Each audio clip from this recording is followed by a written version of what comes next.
আসসালামু আলাইকুম everyone, welcome back to my channel দেশি ব্লগ চ্যানেলে সবাইকে স্বাগতম। আশা করি যে যেখান থেকে আমার এই আজকের ব্লগ ভিডিওটা দেখতেছেন সবাই ভালো আছেন। আল্লাহর অশেষ রহমতে আমিও কিন্তু বেশ ভালো আছি। এখন কিন্তু বেশ বেলাই হয়ে গেছে, ওই 9টার মতো বাজে আর কি। আর এখন থেকে ভিডিওটা শুরু করলাম। তো সকালের খাওয়া দাওয়া, তারপরে হচ্ছে ঘর দর গোছ করা, এই যে এখানে বাসন কোসনও প্রায় ধুয়ে ফেলা শেষ। এই ভাতের হাঁড়িটা ধুয়ে নিলেই কিন্তু শেষ।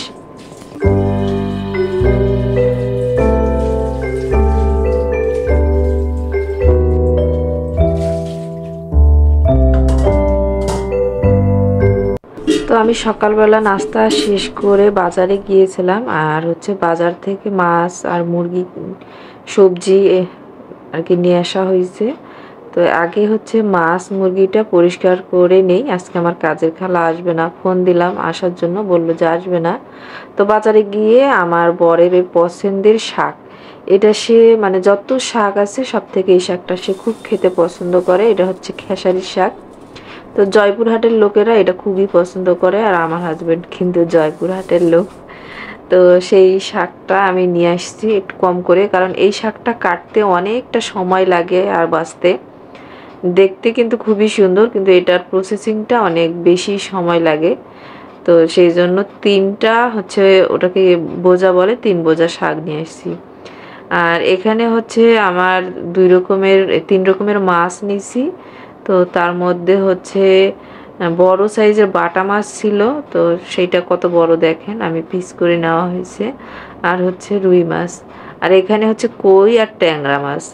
তো এই মাছ ধুইতে কাটতে তো সময় লাগে, তো বড় মাছ কেটে নিয়ে আসলো। এটা ধোয়ার জন্য আর কি একটু বেশি সময় লাগবে। প্রথমে আমি মাছটা আগে ধুয়ে নিব, তারপরে লবণ আটা আর তেল দিয়ে ধুবো।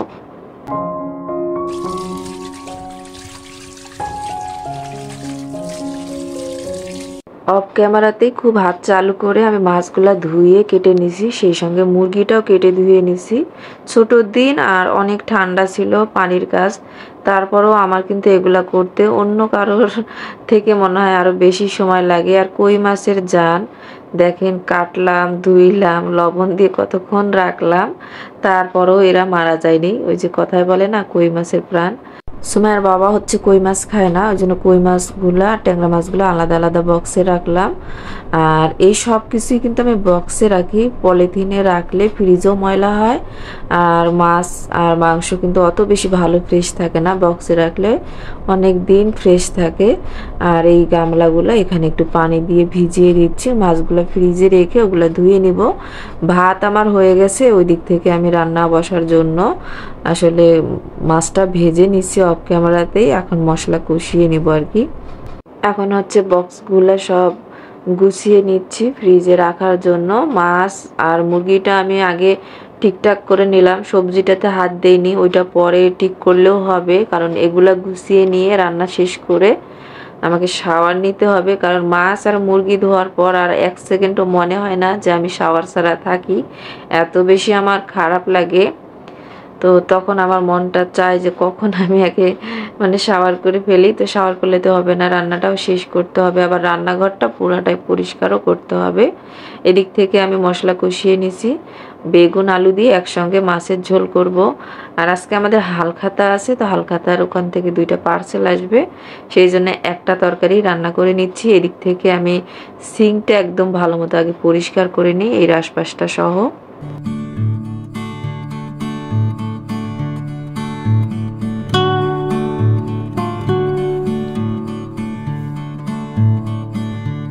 তো এই ভিডিওটা কিন্তু বেশ কয়েকদিন আগের। আর এত শীতের দিনে বাজার গুছিয়ে পুরা রান্নাঘরটা পরিষ্কার করে রান্না শেষ করে কাজ গুছিয়ে নেওয়াটা খুবই কষ্টের ছিল, তো তারপরেও কিন্তু করতে হয়েছে। এমন শীতের দিনে মনে হয় কম্বলের ভিতর থেকে বাহিরেই বের হব না, সারাটা দিন কম্বল মুড়ে দিয়ে শুয়ে থাকবো। আর কেউ মুখের সামনে এসে গরম চা গরম গরম খাবার ধরবে, তো সেই কপাল কি আমার আর আছে? এই সুখের দিন তো কবেই শেষ হয়ে গেছে, তাই না? এখন হচ্ছে আমারই সবাইকে মুখের সামনে খাবার ধরতে হবে আর কি, এরকম অবস্থা। তো মাঝে মাঝে সকালবেলা উঠে এই সব কথা আমার হাজবেন্ডের কাছে আমি ধরি, সে বলে আমি কি শুয়ে আছি, দেখো আমাকেও কিন্তু কাজ করতে হচ্ছে। সিঙ্কটা আমি ভালো মতো পরিষ্কার করে নিলাম, যে সবজিগুলো এখানে ধুয়ে নিব। তো তারপরে আর সবজি আমি ধোয়ার মতো সময় পাইনি, অনেকটা বেলা হয়ে গিয়েছিল। তো এখানে আমি হচ্ছে কুমড়া বড়ি আর মাছগুলো এখন দিয়ে দিলাম, সবজিটা ভালো মতো কষিয়ে নিয়ে এরপরে ঢাকনা দিয়ে আমি হচ্ছে আর কি বক্সগুলো যেগুলো ছিল আমার দোকানে ভাত সাজানোর জন্য সেগুলোও ধুয়ে নিলাম। আর এদিক থেকে হালখাতার পার্সেলগুলো চলে আসছে, সায়েম এগুলো নিয়ে আসলো নামাজ শেষ করে।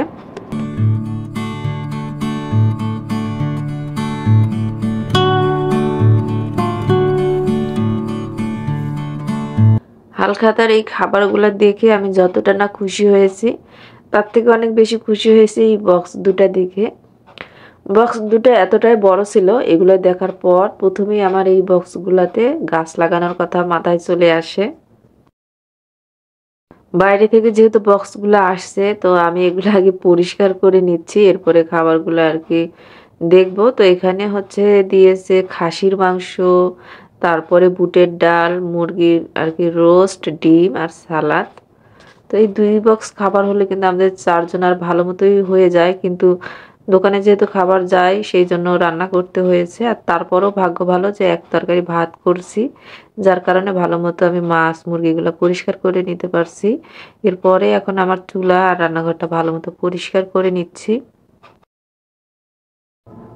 গরম পানি করে নিছি যেহেতু অনেক ঠান্ডা, আর এত কাজ করছি যে এখন আমার হাত দুইটা একদম মানে বরফ হয়ে গেছে, এরকম একটা অবস্থা। তো প্রথমে এই চুলাটা পরিষ্কার করে এখানে আমি এক পাতিল পানি উঠাই দিলাম শাওয়ারের জন্য, গরম পানিটা হতে থাক আর এই দিক থেকে আমার বাকি কাজগুলো করে নেই। আর ওই হালখাতার খাবার পার্সেল খুলে আমি কিন্তু সাইম আর সুমাইয়াকে খাইয়ে দিচ্ছি দুপুরের খাবারটা। আর দোকানে কিন্তু আমি ভাত সাজিয়ে পাঠিয়েও দিছি। এখন কিন্তু 2টা পার হয়ে গেছে, 2:30টার মতো বাজে। তো এই তো রান্নাঘরটা পরিষ্কার করে একবারে নিয়ে শাওয়ার নিয়ে খাওয়া দাওয়া করে আমি কম্বলের মধ্যে ঢুকে যাব, এই আশায় কিন্তু এখন কাজ করতেছি। চুলা যখন আমি পরিষ্কার করি, চুলাটা একদম উপর ভিতর বাহির যা কিছু আছে সুন্দর মতো পরিষ্কার করি, এতে করে চুলা অনেক দিন ভালো থাকে। যদিও জানি এটা গ্লাসের চুলা, যে কোনো সময় কিন্তু এটা ফেটে যেতে পারে। তো তারপরেও কিন্তু যতক্ষণ আছে ততক্ষণ একে টিপটপ করে রাখতে হবে।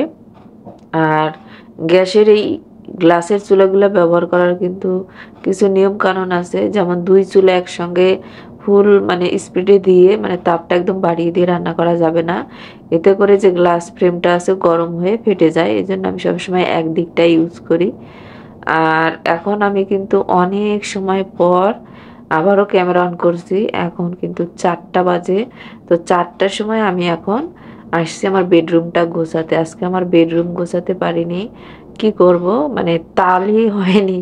তো বাকি 2টা রুম কিন্তু আমি গুছিয়েছি, ডাইনিং রুম গুছিয়েছি, সবই করছি, কিন্তু এই বেডরুম গোছানো হয় নাই। শাওয়ার নিয়ে আমি খাবারটা খেয়ে রুমে আসছি। তো একটু রুম হিটারটা চালিয়ে দেই। আর আমি একটা বড় সড়ো কিন্তু সোয়েটারও পরছি, এত শীত ছিল। তো এটা টাইমটা সেট করে দিয়ে আমি বেডরুমটা গুছিয়ে নিব। আর বেডরুম গোছানোটা আজকে একটু ছোট্ট করে শেয়ার করব আপনাদের সঙ্গে, কারণ এই বেড গোছানোটা আমার অনেক মানে ভালো লাগে রুম গোছাতে। আমার হাজবেন্ড মাঝে মাঝে ঈর্ষা করে আমি ঘর গোছাতে এত পছন্দ করি, কিন্তু তাকে আমি এতটাও মানে সময় দেই না। সে বলে তোমার এই কাজগুলাতে তুমি যত সময় দাও, যত যত্ন করো, ততটা যদি তুমি আমার প্রতি করতা, তোমাকে আমি মাথায় করে রাখতাম। তাই আমি বলি যে তোমার সংসারের একটা পার্ট কিন্তু এই কাজগুলা, কিন্তু সে সেটা মানতে রাজি না, বলে এগুলো না করলেও মানে কোনো সমস্যা নেই। তো যাই হোক, আমাদের আর কি টোনাটুনির কথা মাঝে মাঝে চলেই আসে আর কি। তো কথা বলতে বলতে আমি কম্বলটা গোছ করে নিচ্ছি, এখন বেডটা ঝেড়ে টেড়ে মুছে এই তো বালিশগুলো আবার রেখে দিচ্ছি। যদিও বা এখনই আমি এইখানে এই খাটের কম্বলের মধ্যে ঢুকে একটা লম্বা টাইম ধরে শুয়ে থাকবো, মানে ওই সময়টা আমি ঘুমাই না, বাট একটু নিজেকে রেস্ট দিব। তারপরেও এই যে একটু 2-3 মিনিট বা 5 মিনিট যাই থাক, ভালো লাগবে দেখতে। তো সেইটাই আর কি। তো এরপরে রুমটা আমি ভালো মতো করে ঝাড়ু দিয়ে নিচ্ছি, সেটা শেয়ার করা হয় নাই। তো আমি একটু ছাদে আসলাম, কাপড় শুকাতে দিছিলাম, সেগুলো উঠাই নিয়ে যাই। তো এই মরিচ গাছে মরিচ আছে, তারপরেও কত মরিচের ফুল আসছে। তো আমার যে মরিচগুলো আছে এগুলো আমি তুলে না খাবো, আবার পরবর্তীতে মরিচ হবে। আর একটু বাইরের ওয়েদারটা দেখাচ্ছি, আমার তো বেশ ভালো লাগে। আর একটা আপু বলছিল, আপু তোমার আশপাশের যে ফুটেজটা আছে বা যে ভিউটা আছে সেটা আমার অনেক ভালো লাগে, তুমি একটু সময় নিয়ে দেখিও। তো একটু দেখাচ্ছি। আর এই যে কুমড়া ফুল কিন্তু হয়েই যাচ্ছে, কুমড়াও হয়তো হতো, পাখিরা আসে খেয়ে ফেলে, সেই জন্য আর কুমড়া হচ্ছে না। তো আমি এখানে চা বসিয়ে দিলাম, এখন আমার সব কাজ শেষ। তো এক কাপ চা নিয়ে আমি আর কি একটু আরাম করব। আর মাগরিবের পরে এসে আমি সবজিগুলা গুছিয়ে পরিষ্কার করে নেব। তো একটা টোস্ট নিয়েছি, শুধু শুধু চা খেতে ভালো লাগবে না, একটু টোস্ট দিয়ে চা খাই আর কি। তো এক কাজ করতেছিলাম, তো আবারও আমার মানে একটু গরম লেগে গেছে, তো সোয়েটারটা খুলছি। আর সোয়েটার পরে আমার কাজ করতে ভালো লাগে না, বেশি সময় দেখা যায় পানির কাজ করি, তো পানিটা ভরলে ভালো লাগে না।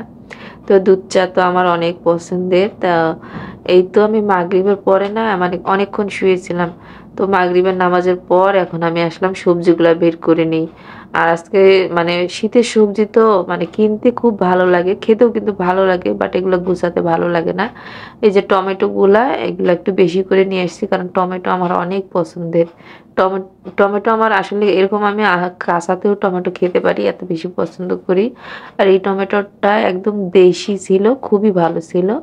আর ফুলকপি একটা, বাঁধাকপি একটা, আর এখানে গাজর, তারপরে হচ্ছে পেঁয়াজ, রসুন, আলু, সিম, মানে শীতের সবজি তো কত সুন্দর কালারফুল সবজি হয় আপনারা তো জানেনই।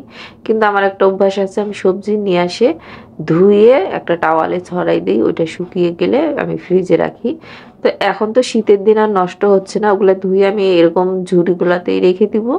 পরে গিয়ে ওগুলো আমি কালকে গোছাবো, সারা রাতে আর কি শুকিয়ে যাবে। মাজনি নিয়ে আসছি, খুব প্রয়োজন ছিল মাজনের, তো মাজনি নিয়ে আসছি। আর আগের দিন দেখছিলেন না অনেক বেগুন আনা হয়েছিল, সেই বেগুনগুলো অনেক আছে ফ্রিজে, তারপরেও টাটকা দুইটা বেগুন নিয়েছি, এগুলা হচ্ছে চপ করে খাওয়া হবে আর কি, সেই জন্য। আর সবজি ধুয়ে রাখার সময় আমার অনেক ভালো লাগে, খুব ভালো লাগে দেখতে সবুজ জিনিস। আমার কাছে মনে হয় মাছ মাংস যাই থাক, সব থেকে ফেভারেট মানে টেস্টি খাবার হচ্ছে সবজি। তো আমার সবজি খেতে অনেক ভালো লাগে। আর আমার বাসায় সব থেকে বেশি সবজি আমিই খাই, ওরা বেশি সবজি খেতে চায় না, মাছ মাংস ছাড়া ওদের গলা দিয়ে খাবার নামে না। আর ওরা সবজি বলতে আলু খাওয়া বুঝে, আলুর বাইরে যেতে পারে না। কিন্তু আমি সবজি খাই, তো আমার দেখা দেখি একটু করে দেখতেছি আমার মেয়ে ভালোই সবজি খাওয়া শিখছে, কিন্তু শীতের সব ধরনের সবজিও খুব ভালো খাচ্ছে। আর মিক্স যে সবজিটা হয় সেটা তো আমার অনেক পছন্দের।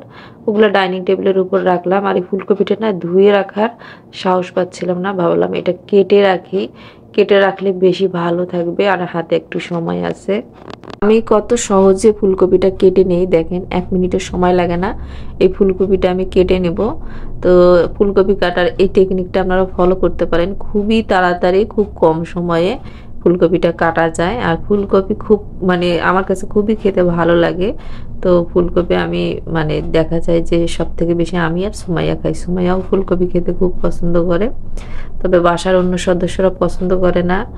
আর এই যে মিষ্টি কুমড়া নিছি, খিচুড়িতে আমি মিষ্টি কুমড়া খাই, তো ওই জন্য মিষ্টি কুমড়াটা কেটে ফ্রোজেন করে রাখবো, সেই জন্য হচ্ছে নেওয়া হয়েছে। আর আমার মেয়ে এই মিষ্টি কুমড়ার বীজ খেতে খুব পছন্দ করে, তেলে ভেজে। আর সকাল থেকে রাত আমার বাজার গোছাতেই গেল, তাই না? তো এর মাঝে তো রান্না বান্না আরও কাজ থাকে আনুষঙ্গিক, সেগুলোও কিন্তু আমি সেরে নিচ্ছি। আর আমার আজকের ব্লগটা যদি আপনাদের ভালো লেগে থাকে অবশ্যই একটা ভিডিও রিলেটেড কমেন্ট করে দিবেন, আর এতে করে আমার কাছে বেশ ভালো লাগবে। তো এখন আমার সব কাজ শেষ, আপনাদের সঙ্গে একটু শেয়ার করে দিই। তো রান্নাও শেষ করছি, বাজার গোছানোও শেষ করছি, আর রান্নাঘরটা পরিষ্কারও করে নিছি। তো আমি কয়েকটা ডিম ধুয়ে রাখছিলাম, সেই ডিমগুলো এখন ফ্রিজে রাখতেছি। আর সবজিগুলো আমি আজকে আর ফ্রিজে রাখবো না, কালকে রাখবো। আর আজকের ব্লগটা কিন্তু এখানেই শেষ করে দিব। সবাই ভালো থাকবেন, সুস্থ থাকবেন, অবশ্যই আমার আর আমার পরিবারের জন্য দোয়া করবেন। আজকের মতো এখানেই বিদায় নেই, আল্লাহ হাফেজ, আসসালামু আলাইকুম।